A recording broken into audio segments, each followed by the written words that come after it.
Shouldn't skipping to payday be as easy as skipping to the next song? Introducing MyPay from Chime. Get up to $500 of your pay before payday. Get paid when you save with MyPay. Start at Chime.com. Eligibility requirements apply. Credit limits range from $20 to $500. Provided by the Bancorp Bank N.A. and Stride Bank N.A. Today on CityCast Houston, 77479. That was my zip code growing up in Fort Bend County, and I never really thought much of it. But imagine if those 5 numbers could determine your outcome in life. And the truth is, research shows that your zip code or the neighborhood where you grow up can determine a lot of opportunity or barriers, from education to health, especially for children of color. As our kids go back to school, I wanted to play back a conversation I had with Aswad Walker of The Defender, so more parents and listeners are aware of how these opportunity gaps impact our children. It's Thursday, September 19th. I'm Raheel Ramzanali, and here's what Houston's talking about. Aswad, welcome into CityCast Houston. How are you? I'm just fine, man. Thanks for having me. Absolutely. Such an important topic to talk about. But I think before we jump into everything, it is important for our listeners to understand what exactly is the Child Opportunity Index and how is it measured? Because we always hear about the child opportunity gap, but it's actually based on very important factors, right? Yeah. So the Child Opportunity Index, they produce a child opportunity score, and they base it on 3 different domains. Education being one, health and environment, number 2, and the third is social and economic. And so they create a score from 1 to 100 based on their findings. And it's not some fly-by-night thing. You know, they compare data on all 73,000 census tracts in the United States. So, you know, they've covered the gamut to try to get this information. And what they found is not surprising to anyone at all. The typical white child lives in a neighborhood that has an opportunity score of 74 out of 100. For Black children, the typical Black child lives in the neighborhood of a score of 30. Hispanic children, the typical score is 33. Wow. So beyond this score, I mean, this child opportunity score and index, it can predict a lot of outcomes for children, right? Like, what are some of the outcomes that they can predict? So maybe one of the most surprising to some, I guess, would be the fact that if a child is in one of those opportunity zones where there is no opportunity or there's very little opportunity, they end up living 6 years less than a child in a zone with a higher score. And in some cases, the life expectancy gap is an entire decade. And so that's just one of those after effects of, living life without the same opportunities that other human beings have. Okay, so tell me, how is this score from the Child Opportunity Index currently impacting our children? In several ways. On the educational front, if you live in one of those areas that has less opportunity, that means you have less access to AP courses. You have less access to seasoned, award-winning teachers. You have less access to up-to-date equipment and supplies. You have less access to all those things, and that can potentially hamper your educational opportunities, educational strivings, and those opportunities after high school. On the healthcare front, if you're in one of those areas, for example, Freedmanstown, which is literally in the shadow of downtown, you can almost touch downtown or the medical center if you're standing in Freedmanstown, yet Freedmanstown is one of those areas where the Black female mortality rate is highest in the country. And so even though we have, this award-winning Texas Medical Center, people come from all over the country to take advantage of, this cutting edge healthcare, we got Black people right here that can see it, that can walk to the medical center, but can't access that. So those are just some of the ways that it impacts us.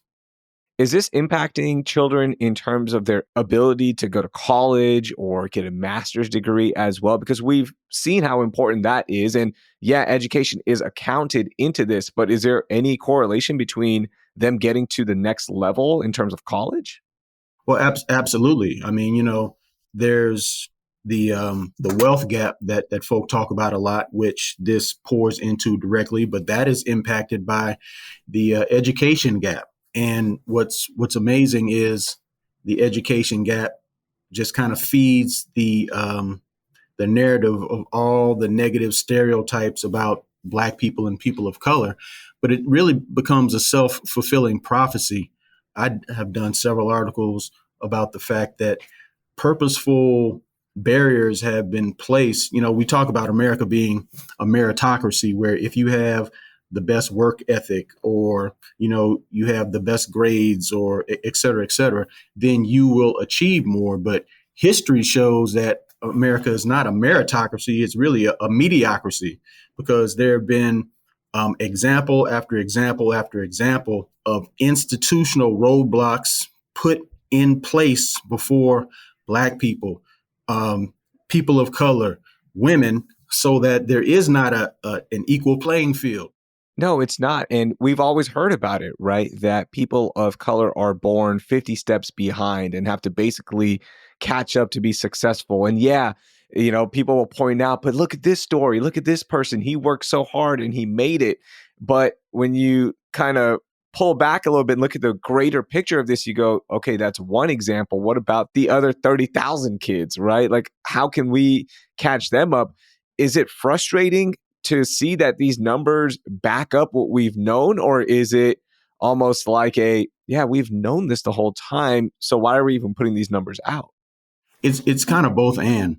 The first thing that came to mind is, okay, so what? We know this, but this is information that does need to get out there. And so, it's heartbreaking to see in print, or to see the numbers behind the research behind what we already know, but we still need to know it. Yeah. Because at least if it's in our sights, if it's brought to our attention, prayerfully, we can muster up the courage and the moral fortitude to try to do something about it. Houston had one of the top 10 worst opportunity gap scores. And again, as you mentioned, Aswad, it is looking at the best opportunity score. So let's say if somebody had 100 and looking at the worst, right? And ours was an 85-point gap. And it just shows how segregated our neighborhoods have become. Let's talk a little bit more about the Houston scores. So they were horrendous. I was absolutely shocked. I mean, because I've been living in Houston most of my life. And so much of what I do is in the Third Ward. And as I'm driving through Third Ward, I've been affiliated with the iconic Shape Community Center, which is right there in Third Ward. My wife graduated from Texas Southern University. My children went to school, right in that general area. Two of my daughters matriculated at the University of Houston. One is a junior there. So Third Ward has a real place in my heart. But Third Ward is one of those areas that has one of the higher opportunity gaps. But the scores in terms of the highest opportunity gaps correlate with other things. We did articles dealing with the health opportunity gap, so to speak, where more disease and less insurance and less opportunities for, receiving the care that you need. It's the same numbers there. We did articles dealing with air pollution and environmental racism, and we see those same gaps. And so we're talking about Third Ward, Fifth Ward, Sunnyside, South Park, Acres Homes, the Fofo, all the same, Settegast, Pleasantville, all the usual suspects. And so on that level, I was kind of shocked that I was even shocked by Houston's number because it's a horribly consistent pattern.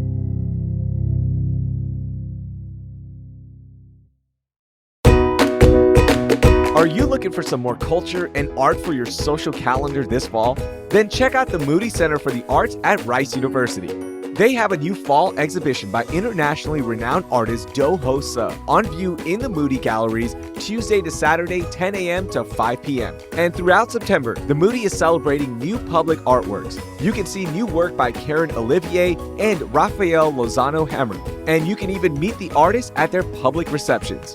Whenever I visit, I'd love to start by exploring all of the incredible exhibitions and then ending my day with a viewing of the Terrell Sky Space as the sun sets on Houston. Want even more things to do and find creative inspiration? Follow the Moody on Instagram at The Moody Arts. You can find more information on everything happening at the Moody with their full calendar of events at moody.rice.edu. That's moody.rice.edu. I'll see you at the Moody. Introducing MyPay from Chime, a revolutionary new way to get paid. Let's say new dates to your favorite band's sold-out tour drop Tuesday, but you get paid Friday. Life doesn't wait for payday. With MyPay from Chime, you can get up to $500 of your pay before payday. No interest, no credit check, no mandatory fees. MyPay. Get paid when you say. Start at Chime.com. Eligibility requirements apply. Credit limits range from $20 to $500. $2 fee to get funds instantly. Provided by the Bancorp Bank N.A. and Stride Bank N.A. As you mentioned, you're involved in the community. You are out there. You see what's happening. Why is this happening? Why is there such a huge opportunity gap for our Black and brown babies? So I remember the former mayor of Houston, Sylvester Turner, bragging about the fact that Houston is the most diverse city in the United States. But then he followed that up by saying, but that means nothing if the opportunities are not as diverse as the demographics. And different writers for the Defender, we've done articles on one of the, what I would say are the reasons for that. So Harris County Commissioner 1, Rodney Ellis, he pushed to have studies done of different entities to see how they are allocating their opportunities in terms of business. Who are they doing business with? I mean, if Houston and Harris County is the most diverse in the nation, then those opportunities should be very, very diverse. But, those studies showed that, the Houston Ship Channel, the Port of Houston, barely did, I think, 0.5% business with, what do you call them, MWBEs, minority and women-owned businesses. And there were some entities that didn't even want to do the study at all. But Commissioner Ellis's point was, before we can even attack the problem, we kind of know, we kind of feel what's going on, but we have to, if we have the numbers, then we can say, okay, this is the problem. This is where we can deal with it. But then there's also those historic issues of racial zoning, racial covenants. There was a Houston community that I think just last year updated its racial covenants. Those racial covenants being homes in a certain neighborhood can only be sold to white people. And here we are in the 2020s and racial covenants were still in existence. Redlining, I'm sure I'm speaking to the choir. I'm sure you know this, but redlining then says that a Black or Hispanic couple who wants to move wherever they want to move and where they can afford to move can't do so because they were restricted by, not by just racist realtors, but by local and state and federal government laws that they could not move into certain neighborhoods, which then meant that if you buy a house in a red line neighborhood, one that was considered more high risk, then you pay more in taxes, you pay more for everything, and you get little investment in return. That means that you can't stack that wealth and pass that wealth on to the generations behind you. With all that being said, the historical context of everything, what factors are playing here in the city of Houston, were there any recommendations from those who put together this Child Opportunity Index on how we could fix this, whether it be federally, state, local? How can we close this gap or make it even for everyone? So, yeah, they did provide recommendations. So one was to reduce child poverty with the expansion of programs like the child tax credit. And for some, that may not seem like a lot, but when you have more funds coming in than planned, that means you have more options, because when the funds are few, people are making choices between, do I pay rent, or do I buy food, or do I buy medicine that we need, or do we do this, that, and the other? And so that's a big deal. Another solution was increase families' ability to access higher opportunity neighborhoods with zoning reform. That one I think is kind of tricky, because we're going to have to deal with a whole lot of that embedded racism to even push that one forward. But then third was to increase children's access to quality schools via school assignment reform. Another very, very tricky one, especially since, and this is just editorial comments coming from me, especially since we're seeing what almost looks like the purposeful destruction, underfunding, divestment in public schools, and this push to take those public dollars and give them into the hands of folk who already have money so that they can send their kids wherever they want to send them. So there's challenges, that's what I'm saying. But even with the solutions, there are big, big challenges, but it's not going to change if we don't do anything. With all your time and research into this and understanding the historical context of our city, you grew up here, would you make any recommendations? How would you fix this? The things that have worked in other places and the things that are working here are those solutions that come from, and I hate to say the bottom, but the bottom up, from the grassroots, from the community. When you see community organizations and individuals and civic clubs, etc., taking matters into their own hands, you see improvements in every facet of life. And I think we need to do that on steroids. One example is Shape Community Center, which I mentioned earlier. They have a Elders Institute of Wisdom, where seniors come on a regular basis. But one of the things that the seniors do on a regular basis is they meet with the children of Shape's after school program so that they can pass down their wisdom and share their wisdom with these younger kids. And what has happened is, since they've done that, those children have shown dramatic improvements in every facet of school life: attendance, grades, behavior, all the things improved. And simply because one segment of the community was pouring into another segment of the community. And so you just see an improvement in multiple areas of life when communities come together themselves and they stop waiting on Superman or waiting on this, that, or the other to come save them. Aswad, I know we're talking about it. I know y'all have covered this on The Defender, and other outlets are slowly starting to talk about it. But it's so heartbreaking, right? And this is something that's always bothered me, is when you look at the map of Houston, a child that was born 10 feet to the left is placed in a situation in life where his outcome or her outcome won't be as good as the person who is 10 feet to the right.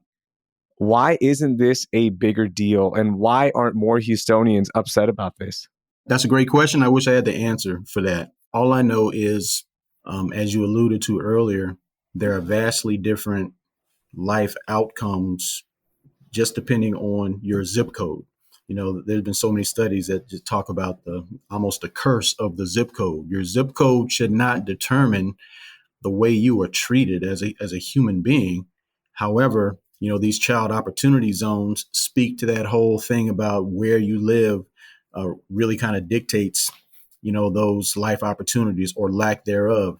And so, there's this big thing in Fort Bend County right now where children who did not even attend specific schools were allowed to be the valedictorians of those schools. But, one of our reporters, Rashonda Tate, our managing editor, her article, I think, raised so much of a fuss that Fort Bend went and changed their policy on that. But one of the things that made that so egregious is because schools like Willow Ridge, that I absolutely love, but there are schools on the quote unquote wrong side of the tracks that don't have AP or advanced placement courses so that, your GPA can be elevated so that you can be that quote unquote top student. Healthcare access is tremendously lowered when you are in one of those lower opportunity zones. Your level of police interactions, and those interactions historically for Black and brown people have not been good, but the police interactions go up exponentially, and travel opportunities. And no one talks about this, but one of the most enlightening things for human beings is to just travel. But for children in these low opportunity zones, they are less likely to ever leave their city, ever leave their state, and definitely ever leave the country just to see how other people are living. There's so many studies that have shown that just traveling can open up the mind to opportunities and that can be life altering. And to not have that is a crime. How can we, the citizens of this great city, do more to help close this gap or provide more opportunities? What can we do? Raise our voice about what's going on. I applaud you and your crew for, even taking the time to spotlight this issue, because you never know who's hearing this and is going to be motivated to do something about it. So number one, just talking about it, reading about it, finding out more about it. But number two, if you have some access to opportunity and there are zones where children don't have those opportunities, go there. There's a group called First in Texas. They're all about exposing young people to robotics and STEM. They do this annual First Robotics competition. It's an international competition. They bring in 60,000 people from 109 different countries. And the young lady that I was interviewing, her name is Jane Taylor. She said, it is not a diverse room, but it's her mission to make it so. And so she has an opportunity, she has venues, and so she has taken those opportunities to these various places where right now they don't exist on the same level. And so if there are folk out there that hear this and you have access to those opportunities, it's on us. It's on us to bring those opportunities to where they are needed the most. Aswad, before I let you go, I have to ask you, tell me more about The Defender. And I grew up reading Ralph Cooper's work in The Defender, a great media member, a fantastic sports writer. I know he left The Defender in around 2018, but that's how I found out about it. But tell us more about The Defender. Man, you're not even old enough to remember Ralph Cooper. What? Go ahead, young man. I would see Ralph every day. So I started my career covering sports. So Ralph was kind enough to give me advice. He was always around at the Rockets games, Texans, Astros, and truly one of the best people in the world. Yeah. And thank you for that shout out for Ralph Cooper. But just a word about The Defender. We're a 93-year-old Black newspaper. C.F. Richardson Sr. was the founder, and he was an activist extraordinaire. So much so that death threats, bombing, all the usual stuff happened to him. He passed the paper down to his son. And in 1981, I believe, is the year that Sinceria, nicknamed Sonny Messiah Giles, purchased the paper. She's still the publisher and the CEO. But the tagline that we've used for so many years is Houston's leading Black information source. We know that there is goodness and greatness in our communities that's just not covered. And so we say it's our job to do it, but also just any news story that's going on locally, statewide, or nationally, we feel it's our responsibility to tell it from the Black perspective. And so we really enjoy doing that. But we also, whatever article we're writing, we challenge ourselves to not just talk about the problem, but provide solutions. And then finally, I'll say this.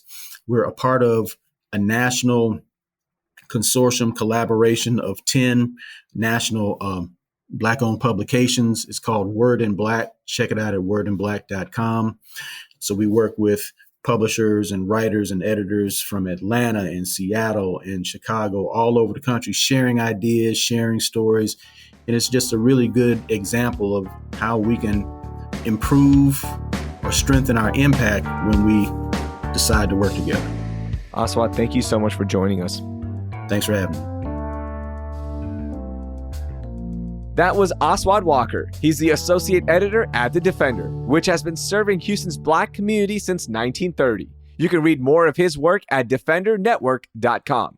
Did you learn something new in today's episode? If so, then send this episode to 3 friends who have kids in school so they can learn more about Houston as well. And be sure to subscribe to our daily newsletter, Hey Houston, for more news and happenings. That will do it for today. I'm Raheel Ramzanali. Thank you for listening, and I hope you learned something new.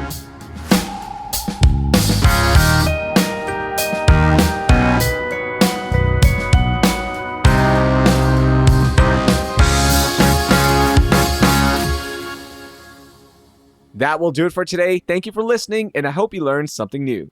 Oh, wait, I gotta say my name.